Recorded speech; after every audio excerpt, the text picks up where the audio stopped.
And in the very last lesson, the GOAT code, I talked about Josh Waitzkin's book and the Art of Learning, and how he broke down the sequence of learning skills to large circles, small circles, and no circles. So the large circles are just so we're getting in the right ballpark of the movement. We're not trying to be precise, but we're trying to get generally the orientation of this movement that we've been working on. So we've had a lot of large circle work.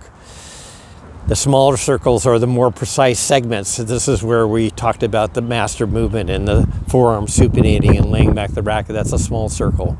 Eventually we want to get to where all of this is just automatic and unconscious. That's no circle.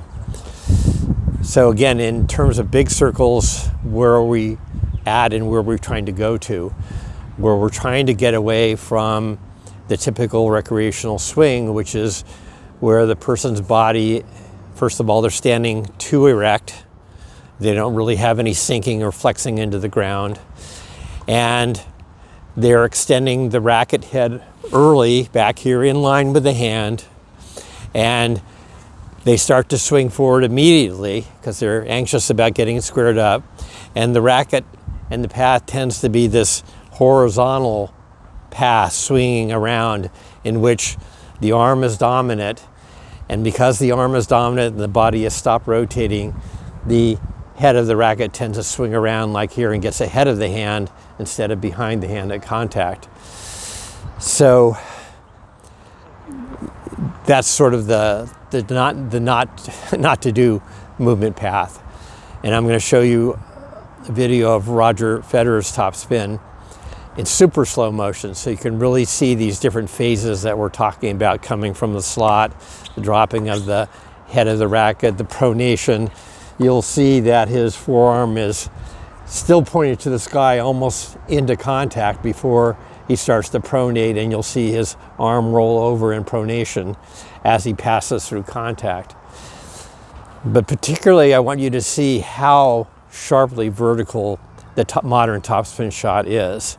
We just still have it in our movement map minds that this is somehow just a gradual low to high sort of casual path. Even I can swing it horizontally and then kind of roll over and get some topspin at it. That's not really the modern topspin executed at any high level. There is a inside out path, racket head dropping, and then as we approach contact, there's a very sharp rise, a throwing of the racket head in this windshield wiper action. This action is 25 to 30% vertical right in this contact zone, right here.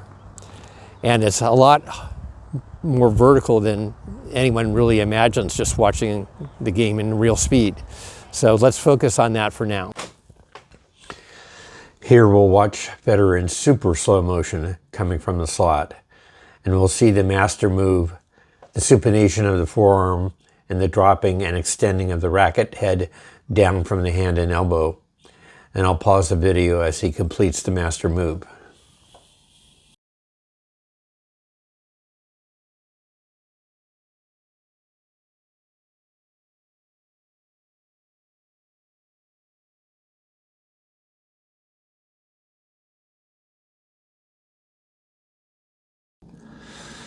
Federer transitions to the turn of the swing, where the body is pivoting towards the target, and here is where he moves into aggressive internal rotation of his shoulder in the throwing and extending the racket head out on the swing circle.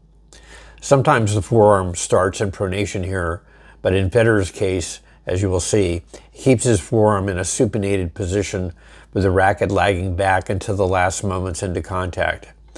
Only here does Federer start his forearm pronation into contact, just 6 to 8 inches before contact.